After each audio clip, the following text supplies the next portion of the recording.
card game far, far away, there exists a rule that almost all players mutually agree upon. You don't mess with players' lands. Everything else is fair game. It seems that Digimon also follows this kind of mentality, but for tamers. Whilst tamers are not the end-all be-all of resource management like lands are in Magic the Gathering, they certainly can be the backbone of a deck's win con. With my unsuccessful attempts at pulling an SP, I have decided to make good use of all that EX9 bulk and create a list that's looking to just keep your opponent's tamers off the board while being generally annoying in the process. Welcome back to another WonderCat channel video. Before we're going to go into the deck list, let's quickly look at EX9's special mechanic, Training. Training is a keyword that states that by suspending said Digimon, you can put the top card of your library face down underneath it into its stack. A lot of higher leveled cards care about your face down materials and is the main gimmick of this deck. I really wasn't super high on this set, mainly because I disliked the original border design. I thought it was a bit weird. It didn't really combo well with color discrepancies and stuff. Though with all our cards being able to be printed in limited foil and in a solid color, the set became a lot more appealing to me. Just meant that it was going to be a lot more expensive to build these decks. There's also cards that when digivolving or when attacking, you can place cards from your hand face down instead rather than from the top of the deck. This is a really cool part of the set, since it means that you can turn dead draws into potential value. In saying that, it does mean that you have to throw important pieces under accidentally. So, understanding your deck's playlines and how we can change board states through maximizing our face down quantities is the skill expression of this mechanic. Do I train here, suspending my Digimon, leaving it potentially in danger, but benefiting more off other when digivolving effects? One of the most important pieces of this entire deck, Meat, can't be run due to its rarity, which is just an absolute tragedy. A 2-cost option that draws 1 on play and is essentially our form of the training cards, all the meanwhile bumping up the number of face-down materials under our Digimon and reducing that digi-cost by 2. I really wish this was an uncommon, but it could definitely make this deck a little too consistent with the change. Like, if we were able to play it, it would probably be a 3 or 4 off, probably just a 4 off, because like being able to throw things underneath, it's just that strong. But with this in mind, it's incredibly important that we use the early game's first turn or two to train up.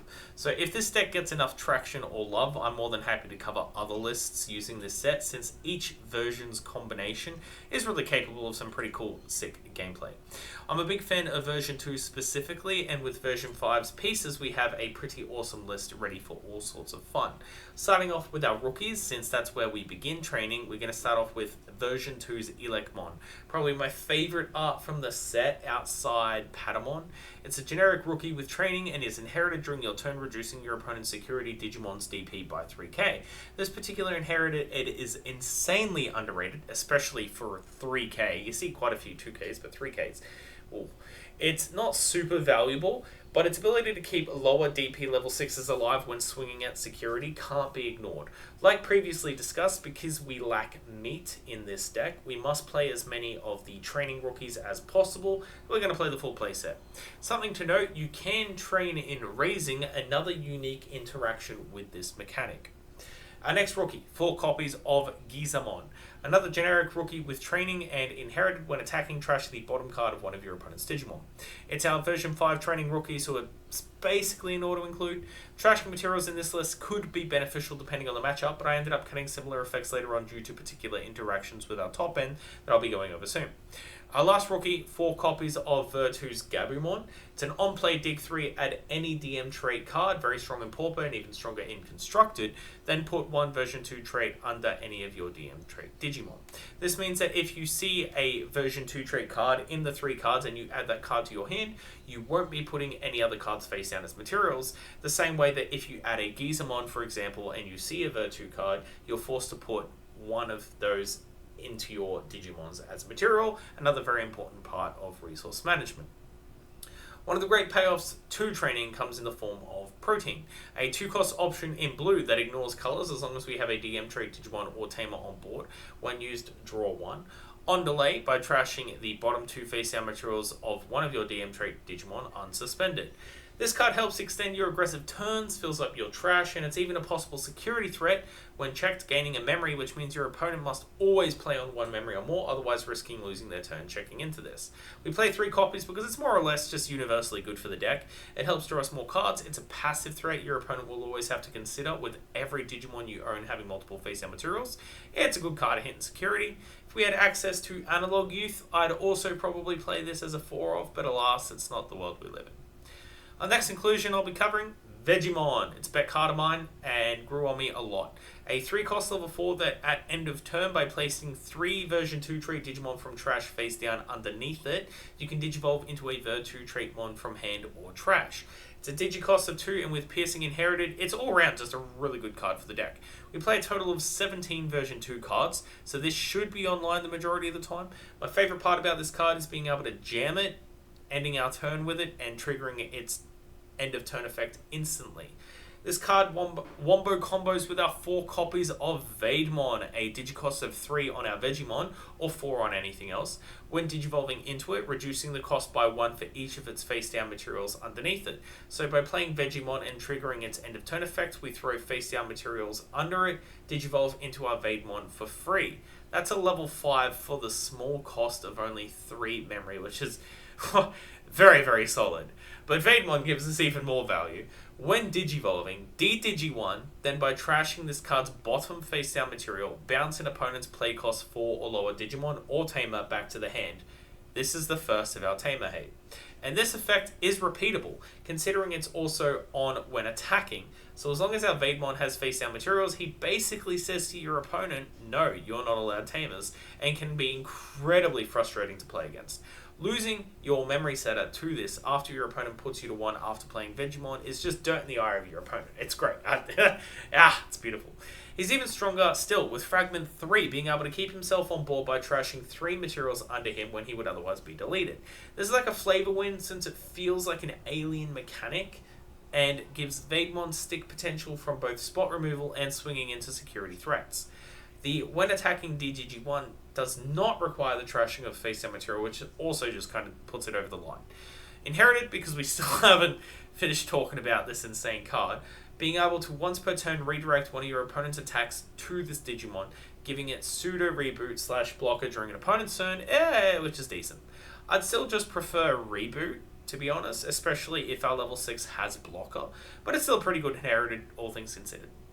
Vegemon being a free level 5 digi on Vegemon or a 1 to 2 cost digi on average on anything else makes him an incredibly memory efficient level 5 with constant turn by turn pressure, self-protection, and is my favourite card of the deck. But going off on our Vegemon, we may as well talk about the egg. We're going to be playing Tsunomon because, the deck is more or less version 2 heavy. Whenever a face-down material would be put underneath one of our Digimon, you may Digivolve into a ver 2 trait with the cost reduced by 1.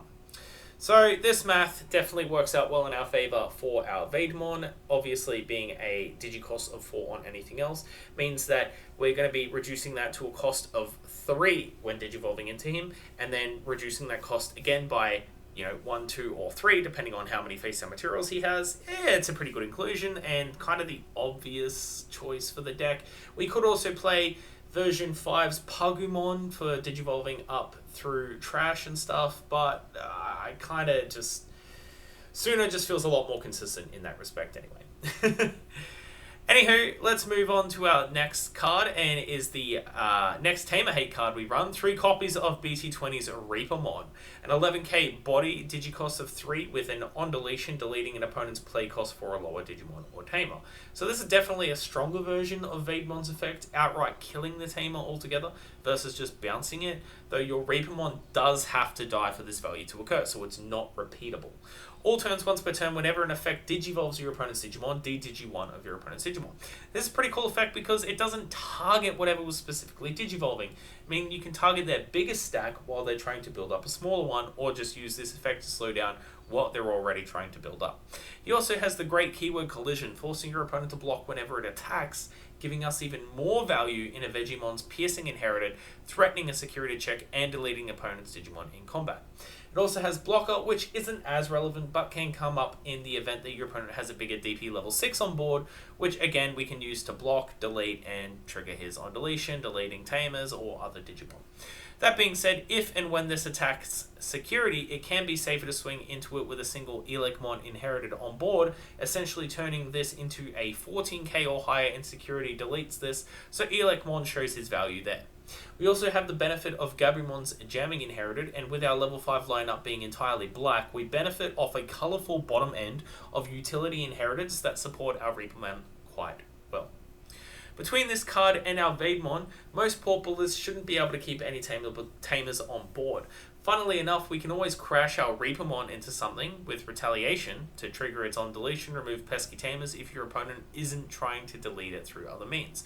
Reaper also has the Cyborg trait, which comes into relevancy with our 2 copies of Kazu Shioda. Start main, if you control Cyborg or Machine, get a memory. All turns, whenever one of your Cyborgs or Machines suspend Kazu and draw 1, then trash 1. It's a nice little support tamer that turns our Reapermon into a filter piece when blocking or attacking, does trigger off more of our cards, starting off with 2 copies of Ramon. This is our Ver 5 version of Vegiemon. Basically the exact same card outside of its inherited, on deletion de-digi 1. Since the deck is slightly more version 2 favoured to help abuse Veidmon's pressure, we're only going to play 2 Ramons versus the 3 Veggies. His ruling does give him the Cyborg trait, which means he does trigger Kazu, giving us a memory at start of main, or a draw 1, trash 1 when attacking. Note that both Veggie and Ramon are level 4s that don't have training and are more so combo pieces into their respective level 5s. Version 5's level 5 we do run 4 copies of Datamon, a cheaper level 5 costing us only 6, another machine for Kazu, and on play / when digivolving until your opponent's turn ends, it can't be digivolved by your opponent's effects, and it gets 1k boost for each of its face down materials. It has blocker 2, meaning this turns into a 9k blocker if digivolving from an on play Raramon, or can go up to 10 or 11 if built up from a training rookie. Inherited end of turn, forcing one of your opponent's Digimon to attack. This is particularly good since of course we run a level 6 with blocker Reapermon, and with our other level 6 this effect is almost always live for us to interact with. Playing 4 copies of Raidenmon Ace, the boy makes his return yet again, this time in its own deck. Let's go! Currently the only ace in Pauper, once per turn during all turns when any of your version 5 Digimon suspend, de-digi 1 of your opponent's Digimon. With this and its on play / when digivolving, unsuspending 1 Digimon, then suspending a Digimon, meaning you can swing aggressively with your level 5s, ace into this, unsuspend it, suspend a threat, block with this, triggering its de-digi. Oh my god, what is this card? Because it triggers off all version 5 suspending, we can swing with our other Digimon that generate value with this on board passively. It's basically Veidmon's when attacking effect, but not needing to attack itself, which means it's an overall much better passive threat for us. How cool is that? Veidmon has de-digi and not like both of our level 6s just embody the different parts of Veidmon. It's so cool. Raidenmon Ace is going to shine in this list as a great top end that between our Datamon forcing attacks and Veidmon redirecting attacks, we can sit on this card comfortably knowing our opponent can't keep a level 6 on board for longer than a turn, or technically for even a swing. Considering it's also an ace, other black decks do benefit greatly off this being an ace, meaning it can definitely bite us in the ass losing that full memory to overflow, but with Datamon's on play / when digivolving, he's at least safe for the 1 turn, granting us immunity to de-digivolve. It's pretty good. To make sure we aren't memory starved though, we're going to play 3 copies of Battle NPC. It's our favourite generic memory setter, throwing a rookie underneath it when played to draw 1 and on start of main. If you don't control Digimon, you can pop him, delete himself, play the rookie underneath it for free. It's a memory setter filter piece that plays out rookies. Battle NPC is almost always going to be a solid inclusion to any deck that doesn't have a reliable memory setter for its archetype, and even then, it's still half decent if you play a large amount of on-play rookies. We get the max benefit off this turn 1 if we can throw an Elecmon or Giza into Raising, train it, then Battle NPC and put Gabumon underneath him for a later turn. We can also play 3 copies of File Island because it's a decent support card for our list. It's a cheap option cost of 2, adding your bottom security to hand, then putting itself into your security as the bottom security card. While it's in security, all of your DM trait Digimon get plus 1k for each of their face down materials during all turns as well, which just really bumps up the DP pressure of this deck. This card in security turns our Veggie Vaidmon combo into an 11k body, or our Ramon into Datamon, though we still have to pay 3 memory here to Digivolve into Datamon, into a 12k blocker that can't be de-digivolved. When hit in security, play a 5 cost or lower DM trait Digimon from hand or trash without paying its cost. We don't benefit greatly of playing our Veggie or Ramon from this, but we do run 3 copies of Angemon, which can keep us alive in a pinch. On play / when digivolving, by placing a card from your hand underneath it, give one of your opponent's Digimon -1 security and -3k DP for the turn. So if we're triggering File Island security effect, we are on 0 security after that swing, and Angemon's on play can be the difference maker in removing that one last swing to keep us alive for the turn. Inherited on deletion, if we have 3 or fewer security, recover 1. This is decent with our Reapermon and arguably in general, but I wanted to make sure that we had a couple of deletion inherited, specifically in the event that we do lose our Reaper. Angemon also has training, so rather than swinging with him aggressively, we can always digi into him in raising, continue training, or train on board, then digivolve into our level 5s.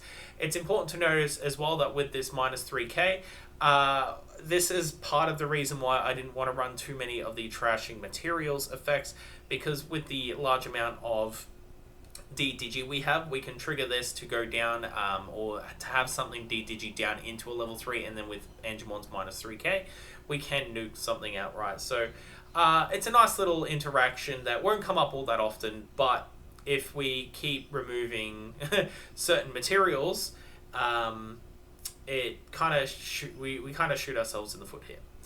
Our last level 4 and our version 5 trainer, de-digi, when digivolving and when attacking, by placing a card from your hand underneath it, draw 1, helps us dig, and helps include the or increase the amount of aggressive version 5 threats for Raidenmon. Inherited on deletion, delete a level 4 or lower Digimon. It's decent removal against aggro decks, and if underneath our Reaper, we can remove 2 bodies at once, which is a solid board state swing. It's also pretty good underneath Vaidmon as well, I guess. We can attack de-digi something. If Vaidmon were to die, we can delete a level 4. So Vaidmon, more or less on attack, dies, delete a level 5. It's pretty good. Our last card of the deck though, a single copy of Defense Plugin C. A use cost of 5, giving one of your Digimon reboot and blocker, and it can't be deleted by your opponent's effects until the end of their next turn. It's more so just a nice protection piece that's usable with our top end out, and when hit in security, dig 3, then play a Digimon with play cost 4 or less for free, bottom deck the rest, then add this card to hand. We can also ignore its color requirements if we have a battle NPC on board, but realistically, if we do see it, we should see it with Ramon or anything level 5 onwards out when we do play it. Anyway, so the color issue is not going to be really an issue here. But yeah, that's the deck. It is just a huge pile of de-digi. Remove those tamers, big boys piling up on top of each other, combat trick type shit. It's an awesome way to play Digimon. It has built-in protection, a ton of tempo control, so much interaction during your opponent's turn. The skill ceiling on this deck is higher than most other Pauper lists that I've covered thus far. Thank you all for watching, for listening. I hope you enjoyed this one. Glad I could share a list that used my boy Vaidmon, and would love to hear your thoughts on it.